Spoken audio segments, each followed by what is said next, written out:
We have been having a series of lectures based on longevity, and particularly in the modern area, it's longevity, more years of good life and good health.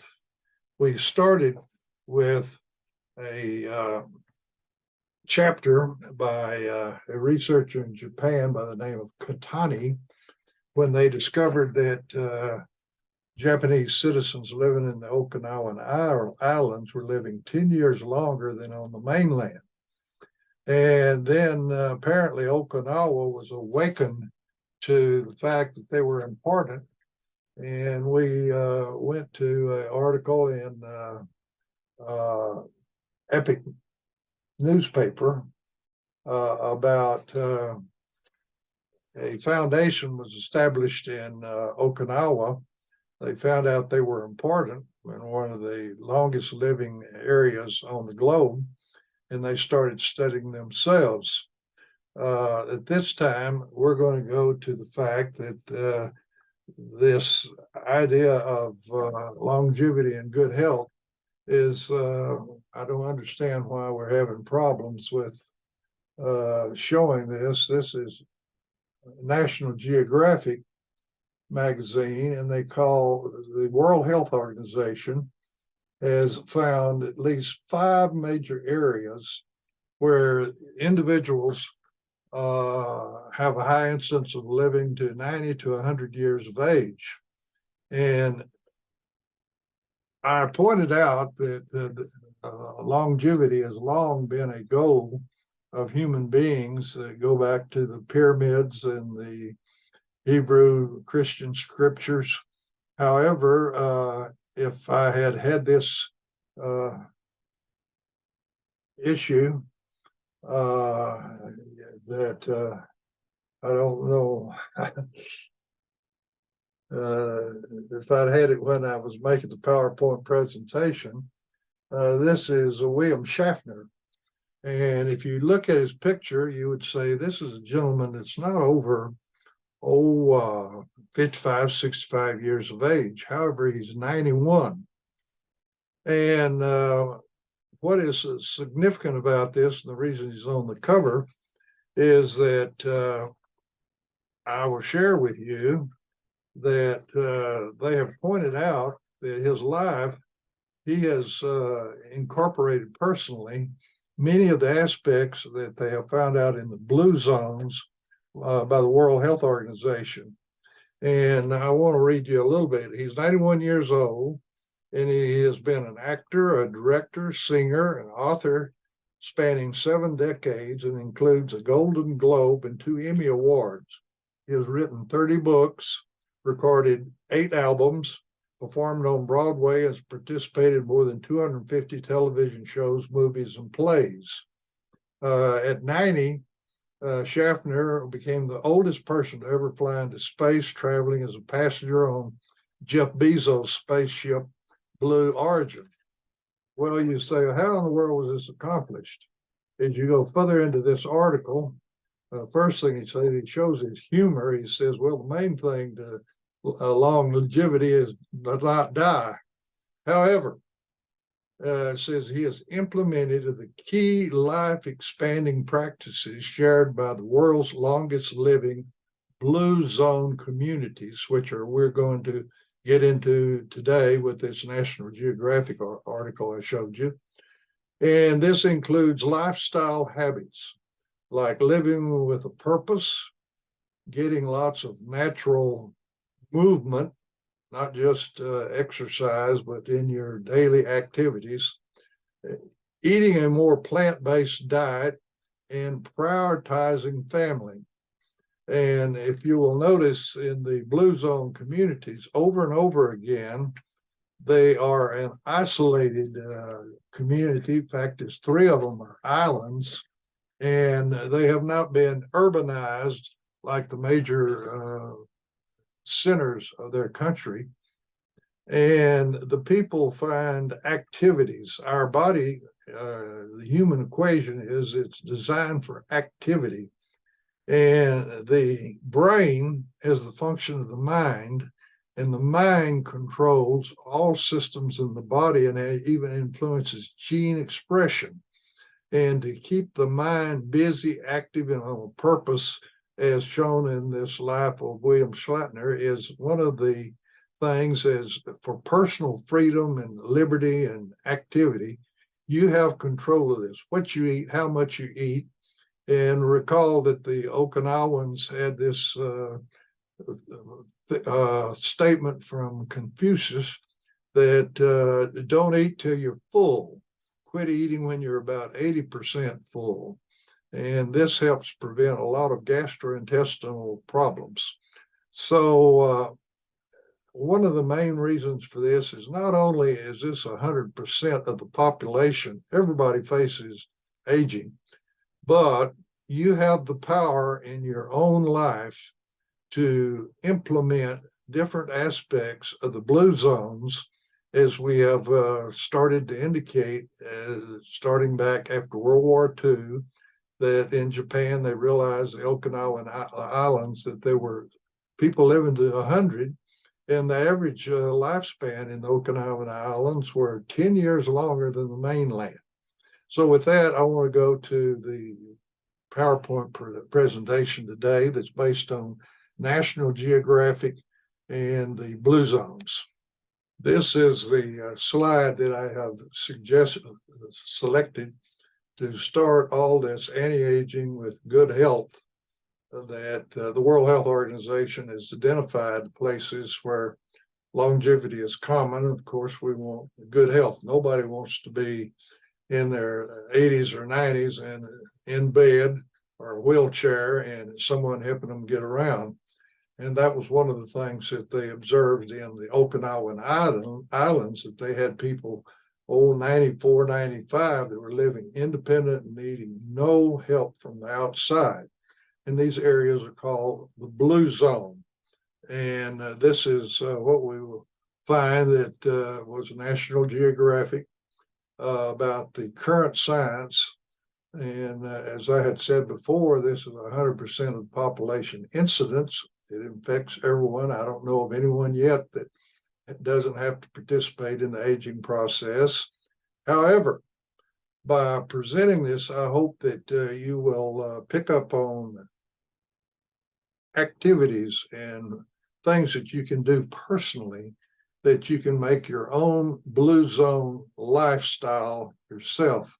And of course, important in this is avoiding activities in your life that are unhealthy and seeking activities in your life that are healthy. Now, one of the challenges of a United States citizen is abundance and ease. Also, we have TV ads that are constantly showing us inviting different kinds of foods, and every city with any kind of population has fast food, or as some say, French fried franchises. And this is not a healthy environment added to abundance and ease. In our past, the American society burned 5 times the number of calories each day in their daily work on farms and ranches. Fact is, on farms and ranches in 1900, over 90% were in the agribusiness, but with urbanization now, less than 5% of our population is involved with farming or ranches. Now, work in the home used to require burning calories. My grandmother, I can remember having a big iron pot with fire under it out in the yard and a washboard, and that was very calorie and energy assuming activity. My mother used to go to or have a Maytag washing machine with 3 tubs around it to move the washed clothes from the rinses to white things in the bluing rinse. And that required a fair amount of energy, but nothing like the old iron pot and washboard. But now we have automatic washer dryers in the modern home, and you just take your linens and different clothes and pop them in the door and come back later and they've been dried. You didn't even have to take them outside and hang them with clothespins on a line, which also took calories and helped reduce obesity in the general population. And we're barraged with various things that promote calorie intake by snacks and sodas and candy bars and other fast foods. Now, in the United States, have calculated the average citizen now has about 79 pounds of fat consumed a year, about 8,000 teaspoons of sugar, which is about 40,000 calories, and 57 gallons of soda, which comes in the aluminum cans. A lot of them have sugar and some of them have sugar substitutes. Some of those sugar substitutes we find out are not healthy. If you take 100 people that decide that they want to be healthy, go on a diet and exercise, in 24 months or 2 years, less than 5% are still on that activity, they find out. But in 1900 to 1980, the lifespan of the United States citizens doubled. But now the United States rates 29th among the nations of the United Nations in longevity. The average U.S. lifespan now is 76 years. However, the top ranked nations, their survivals are 84 to 85 years. And as we've said, in some areas, particularly the blue zones, their quality of life is very high for that age. And of course, the World Health Organization has designated these as blue zones. And I'm trying with this series to inform individuals how they can adopt aspects of the blue zones in their own health, their own life. Now, these blue zones all have longevity, but most important, they have a good quality of life. Now, one of these blue zones is Okinawan Islands. This is an island in Greece, and they have the lowest rate of middle-age mortality or death, and one of the lowest rates of dementia of all countries. Then we've previously had Okinawa, Japan, which has been designated by the World Health Organization as a blue zone. And there they have the longest living women of any area on the earth. And they have more people over 90 living independently in these islands. In fact, the oldest living woman is 114 years old. Then I'm not sure how you pronounce this portion of the island of Sardinia, which is off the coast of Italy. Again, pointing out that in Greece, in Japan, and now in Sardinia, these are all islands away from the major population centers of urbanization, and where they have continued with lifestyles and activities more in keeping with 50 to say 100 years ago, and some of them even longer. How you pronounce Oglestra, Oglestra, Sardinia, have the longest living men of any area. Now, we have what you might call a population island in California, at area where Loma Linda University and Medical School exists, and it's sort of an island about the midsection of California, a population island where there is a high percentage of people of the Adventist Church, and those people live an average of 10 years longer than our national average of 76 years. They tend to live to be up to about 86 years. And I have lectured at the Loma Linda University 3 times on this technology of more comprehensive nutrition.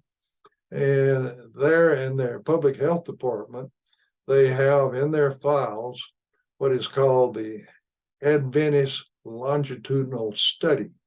And I went all over the university trying to find it. It wasn't in the medical school, it wasn't in the routine university, it was in the public health department. And I asked for it, and they kind of smiled, and they went over to the file, and they brought out a 3-page stapled together, just titles and authors papers that go back to the 1930s, that the Seventh-day Adventists are the healthiest, longest living population that medicine and science has ever scientifically examined, back to the 1930s. Then there's a peninsula in Costa Rica, again, which is isolated from the population center, Nicoya, Nicoya, and it's noted for the low rate of middle-age mortality.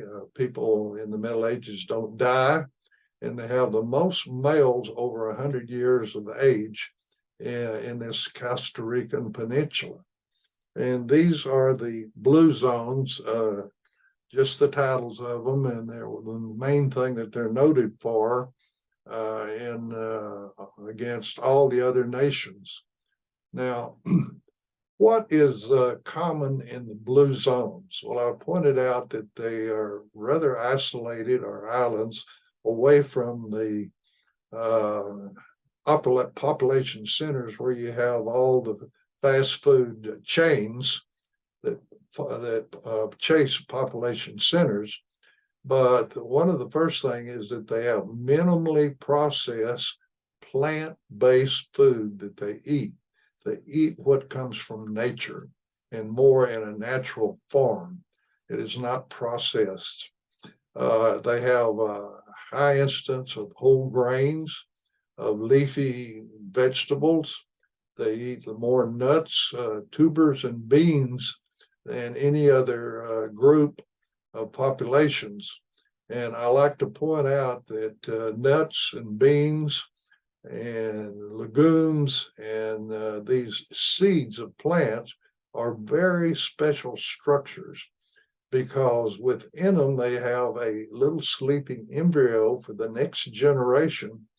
And in nature, the creative, organizing, designing power that is present provides for this little embryo a food supply inside this seed structure to provide for the little embryo's first tap root and first leaf. And then with that leaf, photosynthesis is turned on. But the covering of beans and seeds is a biopolymer to protect the little embryo and also the food supply from being too hot, too cold, too dry, too wet, and against some funguses and things that would eat them. And so it's a remarkable structure, and this is high in these blue zone populations. They tend to have meat no more than 5 times a month. Some of them only have meat at festivals and special occasions, and seldom more than 1 time a week, any type of meat. They have low meat. Far as a liquid to drink, they tend to drink water, tea, coffee, and they have some wine, which is an extract from the grapes, which come directly from nature with a little fermentation. They drink little cow's milk, and sometimes they drink goat milk and other animal milk. Now, one of the problems is global commercialization of food is replacing some of the above items and resulting in deterioration of the health in the blue zones. If you will remember, a more recent survey of the Okinawan Islands, they pointed out that the young people are turning away from the diet of the older people that has been present there for generations, and tending to go with fast foods like hamburgers, fried chicken, pizza, and their health is deteriorating, and do not appear to be that they're going to live as long, have as good a quality of life.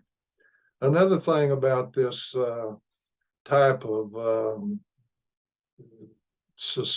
personal activities is that chronic diseases of aging are not very common. In fact, as they're reduced. However, with this globalization of food supply, chronic diseases of aging is rising in frequency.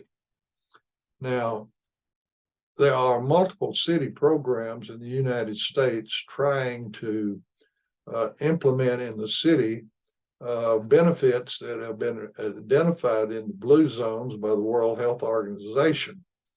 And one of the things that beyond this that was particularly pointed out in the life of William Shatner is that there's active interest in interacting with other people and having a purpose in life. Again, this is a function of the brain, which is the mind, and our bodies need activity, not only physical, but mental. Now, in Fort Worth, Texas, they have the mayor's program have made an economic estimate of the price that poor health practices cost the city $17 billion annual in lost productivity, and that's why they're trying to implement, and they're recognizing restaurants by name that promote a healthy menu of items listed for people to eat. Also in these city programs, they are emphasizing avocados, enchiladas, and fruit items, particularly more avocado enchiladas than chicken or beef enchiladas. They are increasing the number of restaurants that don't allow smoking, and some cities are promoting areas that homes haven't been built on or parking lots, and they promote small garden plots. And many individuals, even in their flower beds, are growing produce to take it and eat it directly off the vine. There is an effort across the states and cities to get people to walk 3 times a week, and they're building bike trails to encourage bicycling. An important thing that they're pointing out that you need some downtime, that you shouldn't be pushing constantly work, and that people should turn to medication and prayer and relax. And this aspect of all of this is to reduce obesity, which is a bad thing to carry into your aging years, for its effect on the joints. And the obesity is very commonly associated with type 2 diabetes, a metabolic damage to the blood vessels that promotes atherosclerosis. And obesity alters the neuromuscular balance in the body to cause pain, which as you age, you don't want as much. There in cities, they're increasing the access, more hours to gymnasiums, to playgrounds, and to sports fields, and offering recognition on TV channels and giving awards for performance on the sports fields and playgrounds. All this is done because it is recognized, and the media is trying to promote this because it improves the economy for people to be healthy.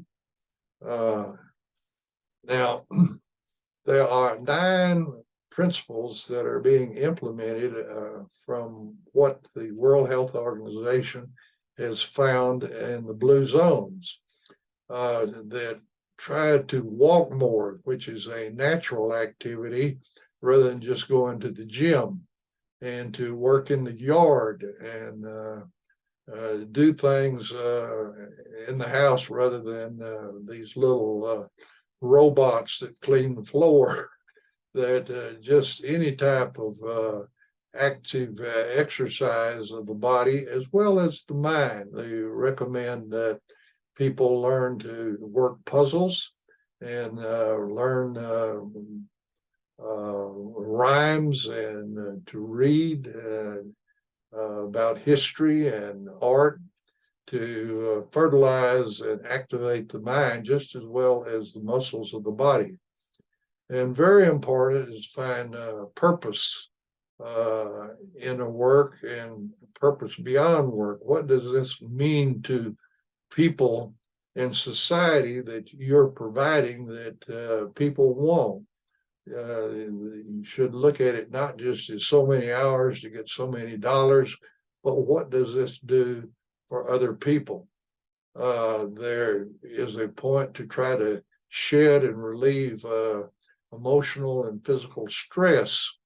And in different societies, particularly in the blue zones, they revere ancestors and have celebrations several times a year to celebrate their ancestors. They promote meditation, prayer, taking naps, and even having happy hours with coworkers. As you may recall from Okinawa, they had the 80% eating rule that came from the saying of Confucius that it is healthier to stop eating before you feel full and bloated.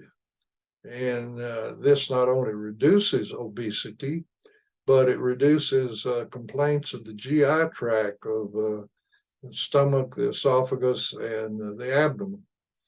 Number 5 is a more plant food, to eat soy instead of steak. We've talked and elaborated a little bit about seeds and to eat more beans and to reduce meat intake. In regard to alcohol, should be very modest, and particularly they promote drinking wine with the meal and not imbibing anything with alcohol when you're alone and not in a social setting, but as part of the meal. Because wine comes from grapes, which is a great source of polyphenols. That is very important in the human condition to develop a circle of friends that you share ideas and thoughts with and activity. And that it's important to become part of a community. They have found out I don't know who did it, that going to church 4 times a month, they say adds about 14 years to a life. How they came up with that, I'm not sure. But it is a time of reduced stress, meditation, and prayer, and enjoying congregational music. Another point is that in the blue zones, there's very strong family ties and relationship with the children. And they have said that a happy marriage can add 3 years to the lifespan of any individual. Now, we mentioned that the Okinawans were surveyed after World War II, and then they've been done more recently. And they found out again that I've mentioned that the fast foods, in fact, is one of the researchers in Tokyo told me, said, we lost the war and we won hamburgers, hot dogs, and French fried potatoes and fried chicken. And it's had a impact, particularly on the youth that has abandoned traditional dietary activity in Okinawa. But one of the big things of difference is that the Okinawan-based research group found that the researchers that came after World War II made an a priori decision that just like in China, Japan, Korea, rice was the #1 source of calorie intake in the diet. Well, that was not true in Okinawa. They found out that if you will notice in the circle that 67% of the calorie intake was from sweet potatoes and not rice, and that rice was only 12% of the major source of food that came in, and the plant-based diet before the loss of World War II was about 87% plant-based diet in this circle. Now, in the modern diet, even those that are not the young people, the plant-based diet is more like 71%, and grains have been increased greatly, and beans have been increased, and rice has been increased, and sweet potatoes have been reduced. So that was one of the main changes that the more current research on the first population that they began to recognize that diet and lifestyle had a lot to do with longevity and quality of life. And I want to end with something here in this lecture that as medical director of a dietary supplement company that was all over the Americas, and at the time I was there in 10 foreign countries, and I lectured in all of these. And I had brought to my attention that we had multiple individuals that had 5 or more deviations from normal health. Now, I use this deviations from normal health to avoid using any disease terms, because under the Dietary Supplement Health and Education Act of '94 that established formally the dietary supplement industry, in the labeling section, and I paraphrase a quote there, that only FDA-approved pharmaceutical drugs can represent or claim to treat, cure, mitigate a disease or syndrome or correct an abnormal health condition. So all we do is just say by nutrition, we support the engineering and design of life that is coded in the genes that control cellular synthesis of bioactive compounds that run the biochemistry and physiology of life. And these genes are programmed in effect to seek a normal zone for whatever system that they're involved in or any product they are making by cellular synthesis. And this was long ago recognized by the father of human physiology, Dr. Hans Selye, and he called this area of balance homeostasis. That's important because the genes are set in pairs, much like climate control or the thermostat on your wall.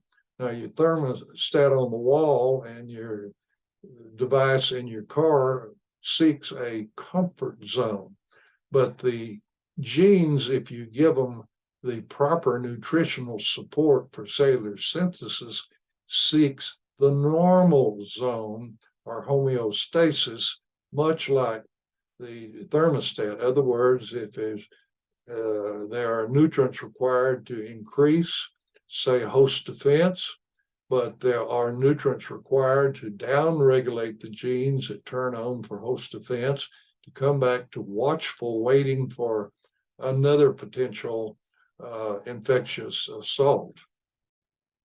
So in 1985, I was brought into a company that was attempting to take the gel from the aloe vera leaf and determine that, well, the history of it was that it had been used for 5,000 years for various supports of normal health. And what the company was going to do is find out what is in aloe vera leaf gel. And scientists, chemists found out it was acetylated mannose, an acetylated sugar. It's 40 to 50% of the sugars that are in the aloe leaf gel. And for short, it's called acemannan. And what I'm getting around for the white box effect is that we had these people that had multiple deviations from normal.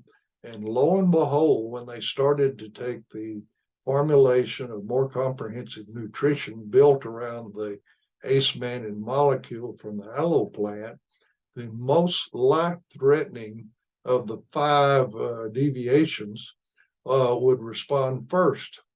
And I've got a hierarchy here as an example.